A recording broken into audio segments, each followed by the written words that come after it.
The girl saw through surveillance that her pet dog had been stolen by the neighbor, but when she rushed to the neighbor's house, they casually threw her a bone. Staring at the boiling dog meat in the iron pot, the girl's once gentle gaze turned vicious at that moment. The neighbor had no idea. His death countdown had already begun, because the girl wasn't just mentally ill. She was the most dangerous patient in the psychiatric hospital. She was extremely violent. In just 3 years of hospitalization, she had injured countless other patients. Even large adult men were beaten until they couldn't care for themselves. The hospital director had tried all kinds of treatments, but none worked on the girl until a therapy dog was introduced. Only then did she finally calm down. A few months later, with the dog's help, she was successfully discharged. The director breathed a long sigh of relief, saying she was the craziest patient he'd ever seen and prayed she'd never come back again. The nurse reassured him that as long as the dog stayed by her side, no one would dare touch it. The girl then rented a small apartment in the city, looking forward to living like a normal person. But the very next morning, she found her doorway piled with trash. She angrily knocked on the neighbor's door. When the door opened, she politely asked about the garbage, but the old lady refused to admit anything. The girl was about to argue,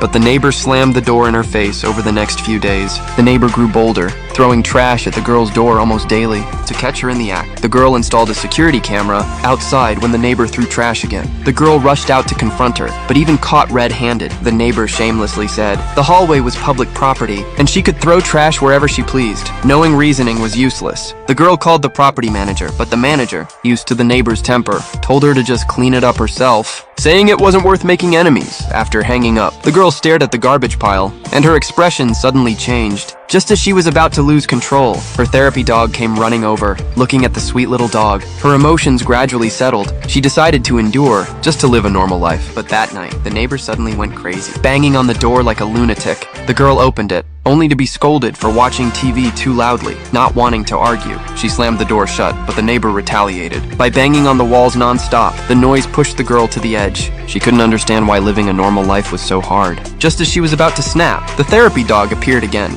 saving the neighbor's life. The next morning, she ordered takeout, but when she went to pick it up, it had mysteriously vanished. She angrily checked the surveillance. As expected, the neighbor's kid had stolen the food. She knocked on their door despite the evidence. The old woman said it was just some food and made a fuss about it being no big deal. The boy's mother was even more unreasonable, yelling at the girl for installing a camera without permission. She grabbed the phone, deleted the video. Now that the evidence was gone, they denied everything. The girl was furious, on the verge of snapping again. Luckily, the therapy dog appeared just in time. Meanwhile, the boy was devouring the food, but soon, he was rolling on the floor in pain because it was too spicy. The family shamelessly blamed the girl. They pounded on her door, yelling for her to come out, saying the boy only took a bite and now had to be hospitalized. They demanded she pay the medical bills, but the girl wasn't